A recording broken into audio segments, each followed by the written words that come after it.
El día de hoy veremos cómo instalar la aplicación de Cloudec en nuestra Mac o MacBook. Así que para esto lo primero que vamos a hacer es dirigirnos a nuestro navegador de preferencia. En este caso estoy utilizando Google Chrome, pero tú vas a poder utilizar incluso Safari sin ningún tipo de problema. Acá lo que vamos a hacer es que vamos a buscar el término Cloudec Desktop, tal cual como lo ves en pantalla, y una vez que lo busquemos vamos a ingresar exactamente en el primer resultado de búsqueda. Esto nos va a llevar a la página principal de Cloudec, en donde vamos a tener la opción de descargarla para Mac OS sin ningún tipo de problema. En este caso, de manera predeterminada detecta nuestro sistema operativo y ya nos da la opción de descargarlo.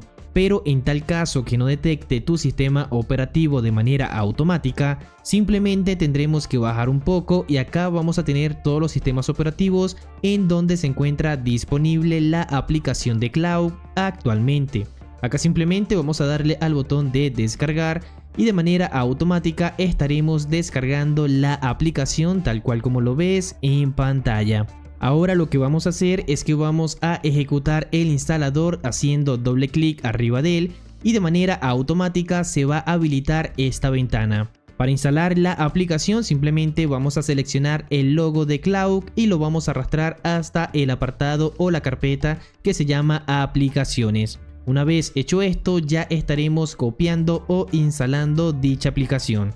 Acá ya vamos a poder cerrar esta ventana y ahora si nos venimos al apartado de aplicaciones, acá vamos a tener la aplicación ya instalada en nuestra Mac o MacBook.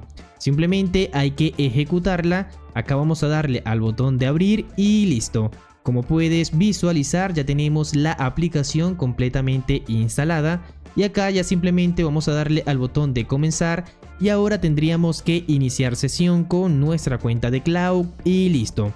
Y esto ha sido todo por este video, espero que te haya servido. Si fue así, apóyame dejando tu gran like y suscribiéndote al canal.